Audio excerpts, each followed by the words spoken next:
Did you know that BDSM and kink are healthy outlets for aggression, imagination, and attention?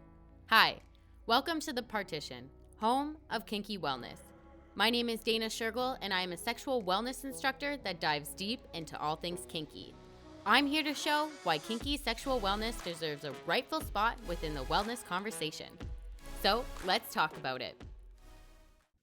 Hey, and welcome back. Today, I'm going to be starting off with some good news that I want to share with you. The good news is that my BDSM and Kink Basics e-learning is now in the stages of becoming available on bededucated.com.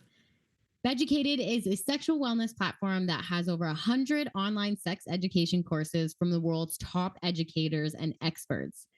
Beducated has been featured in Cosmopolitan, TEDx, Glamour, HuffPost, and Elite Daily. The platform has binge-worthy courses on anything you could possibly imagine regarding sex.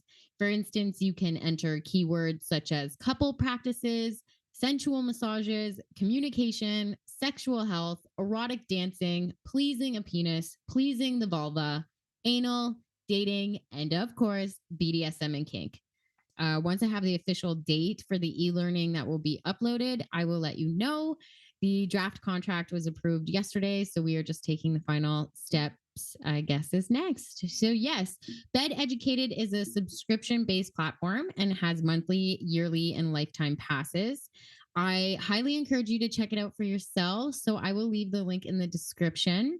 However, today I want to address two hurdles within BDSM and kink. But even before we get there, I'm going to spend the first couple of minutes talking about the importance of aftercare. Because since there are hurdles and sometimes not so pleasant surprises within BDSM and kink, either mentally, emotionally, physically, and even spiritually, we need to know what to do should something come up. And this is where aftercare can help. Basically, aftercare is your instruction manual for how you want to be treated after everything has finished, or in the case that you have been triggered. And aftercare is equally as important as the play itself. Now, aftercare has many components, but one very strong one is mental. The mental component is the time when partners restore balance and energy between themselves and each other. This is the chance to make sure everyone is okay and back to themselves and how they were before the play had started. This should include quick flings. Even if you are intentionally going out for a one time thing with little mental or emotional connection and that physical connection is all you're looking for, then that's great. But even still, you need to remember that our bodies are a minefield of repressed pain. Even when our mind forgets, our bodies still remember. And if something were to happen during sex that pokes at one of these hidden memories, then there's a high stakes game for a trigger to be set on you. You see, pain can live in the body for years, even decades after something has happened to us. Our nervous system remembers everything and can easily be triggered whether we are aware of it or not. Sex is a vulnerable space that can bring up so many emotions deep within ourselves that we didn't even know we had. So if you're thinking right now, oh, I don't want to trigger, how can I avoid being triggered? Well, that's hard. There are steps that you can do to self explore possible triggers, but it's not something that you can 100% prevent. Are you sure that you know every detail of your life? You know, our brains and memories can only hold so much. So, sex uncovers many things, especially within BDSM and kink. And really, no one knows all the details of your life. So, no one can ever be 100% sure of what is or isn't going to set off a trigger until it happens. Some people can go years without getting triggered, and then boom, something happens. And you got to remember that sex is a journey, and not every journey is sunshine and roses. Through sex, we can experience all the positive and negative emotions we can think of. And sometimes we can control it, and sometimes we can't. And remember, once the trigger is set off, it's too late. It's not something that you can just stop or put back in a box. Imagination has the power to take us back to places in our mind that we didn't even know we had. And often, imagination does a really good job at making things seem worse than they need to be. And don't be fooled. Most people think a massive boundary needs to be crossed to set a trigger off. But in reality, the simplest of mistakes or miscommunication can set them off. And again, once someone's triggered, it takes time to recover from it. A triggered person can express intense emotions or they can shut down on themselves completely. They can cry uncontrollably, start to shake. Being triggered can feel like a panic attack. I have an example for myself because one time I just forgot to tell my partner my limits had changed on something small. And even though it was something small, my body didn't know that. Sometimes our body and our mind, they don't connect and it can send you into hysterics. And for me, it took me about a full day to get out of mine. But the timing to come out of a trigger can range from anywhere from minutes to hours, but sometimes they can last days, even weeks. This is why your aftercare is so important. And I'm extremely grateful that I had someone who did everything in my aftercare. But you should want the same things too. When entering BDSM and kink, you want someone who's going to treat you how you would want to be treated should a trigger be set off. And if you don't have that person, and if you don't have that person who's willing to be there with you in that moment and do the things that can bring you back to yourself, your experience will only be, 10 times worse. And think about it. Seriously, regardless of what type of sexual exchange you are entering, whether it's a one night stand, friends with benefits, a Dom sub relationship that's been going on for a few years, if you didn't talk about aftercare, then how do you expect aftercare to happen? Aftercare is a conversation that needs to extend past BDSM and kink. Everyone should be having this conversation. It's a conversation that needs to be had. This is to help everyone. This is also about responsibility, maturity, and accountability.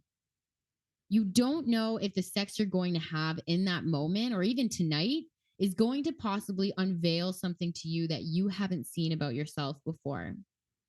It's important to know what you're getting yourself into. Sex is powerful, especially if you're looking to use BDSM and kink to explore parts of you. Because if you are, then there's more likely going to be a day when you meet someone within you unexpectedly or get a flash of personal history in front of your eyes you didn't remember. It's the person who says, you know what, that would never happen to me. I would never get triggered. Nah, I don't need to know this. Yes, indeed, the one person that's saying this won't happen to you, it could happen to you. So it's better to be prepared for stuff like this than to ignore it. And when you know the risks, you can make a better informed decision for yourself if the potential benefits outweigh the potential risks. Still, even when you know the benefits and risks, like I said, it's not something you can time. And BDSM and kink isn't an easy journey for everyone, which brings me to the second hurdle that I want to talk to you about today, which is giving yourself permission to release through sound. Have you ever had sex with someone who made absolutely no noise? Just like absolute silence? Does that person seem like they're very much into it? Are you maybe the person holding those sounds in? Look, I get it. Our whole lives, we've been taught to be quiet and to sit still, but sex is a space where we should be encouraging actually the quite opposite. I think that we should be using this space to take up as much space as we want. Use it as a space to be as loud as you want. Our bodies were meant to be moved. Our bodies actually like to be bent and stretched and pushed and used, like actually to their full potential. And when it comes to sound, they actually like to make sound and noises too. Plus, releasing through sound is something that doesn't get talked much. But so many feelings and emotions can be released through sound. We release joy through laughter. We release playfulness through giggles. We express and release anger through shouting. And we can release sadness and grief through sobbing. And we can release pleasure through moans and gasps and hums and haws and all of that stuff. Seriously, our bodies are designed to move emotions through us. And sound is certainly one of those different types of vessels to do that. And when our bodies are feeling true pleasure, they want to sound it off. And if you're someone who keeps those sounds buried in live, maybe you can feel it building up in your chest, but you don't really want to get loud. You haven't really expressed yourself to the limits. Know that by not allowing yourself to be loud and express those sounds within you, you're not allowing your body to experience the full orgasm it can feel at its full potential. And this applies to everyone.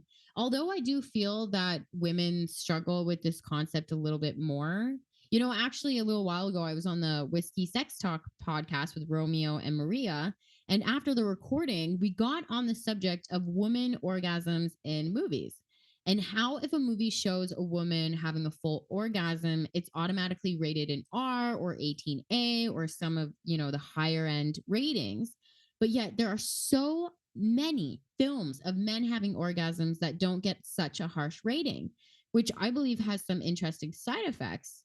Because when women don't get to see a woman's orgasm in a realistic light, some people just don't know what a woman's orgasm is. And this is especially true when you pair it with that so many people weren't educated on the clit or vulva stimulation in general.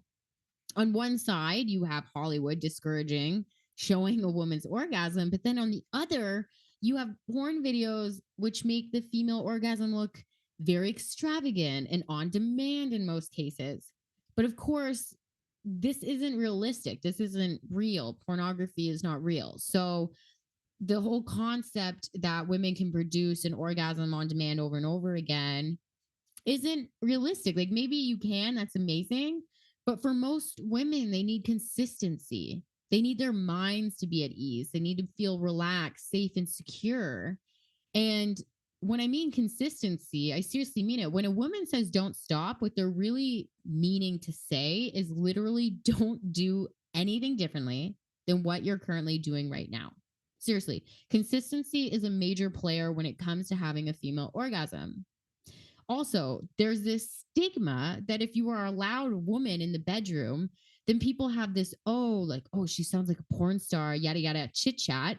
But all I have to say to that is I think you should want to sound more like a porn star than someone who doesn't make any sound at all. Because when your body wants to make sounds out of pleasure, it's so hard to keep in, right? Like we've all experienced trying to hold in a laugh, and it's pretty difficult. Also, why would you want to hold in joy anyways?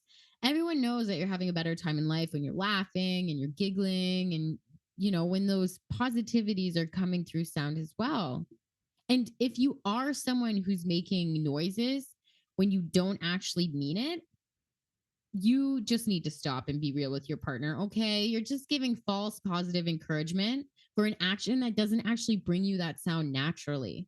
Your pleasure sounds shouldn't be forced or put on, unless it's intentional, of course. Instead, you need to sit down and talk to your partner about this and use this as an opportunity to work on your sex together. Because when you're in a very pleasurable state, those sounds will come naturally to you. Also, while we're on the topic of sound, can we just take a second to talk about smell as well? Smells are a part of life and especially in sex. And newsflash, everyone out there, the human body does indeed have a scent. And scent is a big thing when picking a partner because, your smell can be intoxicating for someone. So don't stress about it because if you're too much in your head about what you smell like, you're not going to have a good time. So, unless you're like super dirty and you can't even handle your own scent and you're just like, oh, I need a shower or something like that, don't overthink how you smell, or at least try. Be okay with breaking a sweat a little bit and just realize that this is just a human experience that you're going through. But, anyways, by now you know how important sound is for getting raw emotions and feelings and thoughts out of you. But I'll move away from scent and sound, but for a second to also mention how important taking up space and moving our body is for getting emotions, feelings, and thoughts out too. Shaking, moving, stretching, pushing, et cetera, can release stress, tension, and anxiety. And if you have stress, tension, or anxiety sitting within you, get that shit out of you in any consenting, healthy way you can ASAP.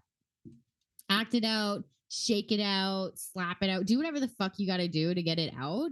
It's only going to aid you and create various health problems for you down the line. So, you can use yoga, you can exercise, but hey, I use sexual healing and you can too. Sex doesn't have to be rocket science, but it also isn't a straight 2 + 2 = 4 equation either. Sexual healing has power. It is power. And if you haven't taken control of your sex, it's time to take back your power. There's power that can be obtained when you do a full body release as well, which includes sound. Sound can help you let go of things that don't serve you anymore. It's a primal thing that we all have. So I'm serious when I say that you need to understand that until you get used to your own sounds and even your own smells, getting an orgasm to its full potential is going to be hard. In the wild, researchers have said that bonobo apes can be heard having sex from miles away. So trust that our bodies want to rejoice in sex. So let yourself be loud and fully immersed in the moment. Doing anything otherwise is just going against the stream. So there it is for today. 2 hurdles within kinky wellness that you need to be aware of. Even when you are intentionally going out for a one-time thing, remember that sex is a very vulnerable space that can release emotions, thoughts, and experiences we may have forgotten. So for your protection, have the conversation about aftercare. And remember, it doesn't need to be long. It just has to cover the basics. And secondly, give yourself permission to release through sound. You deserve it. You deserve it. We can't keep quiet forever. And if you try, you're just going to explode, or you're not going to allow yourself to experience a full body orgasm in the way that your body can experience it. But real quick, I have a couple additional things that I want to share with you, as well as I also have some more exciting news. Although this isn't until October, I am also really proud to say that I will be featuring at the Toronto Sex Expo this year from October 13th to the 15th. And that I've been asked to speak in the Kink Theater on the behalfs of Kinky Wellness and AIA. So definitely be sure to mark that in your calendars, because last year was freaking amazing. And if you've never been to a sex expo before, it's a lot of fun, but don't be shocked if you find it a bit overwhelming at first. I went with someone last year who had never seen an event like this, but after the first 15 minutes, they realized that everyone who was there is just as passionate about sex or learning about sex or sharing information about sex, and that they want to get the sexual education out there just as much as I do. So if you're a little bit worried about going, don't be, and just come by to the partition booth and we will make you feel right at home. Also, we're beginning to count down the days until we hit the road to go across Canada to promote the BDSM and kink basics. So if you're listening within Canada, make sure you check out my Instagram in the next week. We'll be posting the cities that we will be visiting. But if you want to learn the BDSM and kink basics right now, you can always find it at www.thepartition.life. Also, get ready for the exciting new episode on Monday, as I'm bringing on the lovely and beautiful Miss Mackenzie to talk about all things dominatrix related. But that's it for me on 2 hurdles that you need to be aware of within BDSM and kink. And if you have any hurdles or concerns about BDSM and kink that you'd like me to address, please make sure to either DM me on Instagram or put them in the comments. But thank you so much for listening, and I will be with you next week. And as always, stay kinky.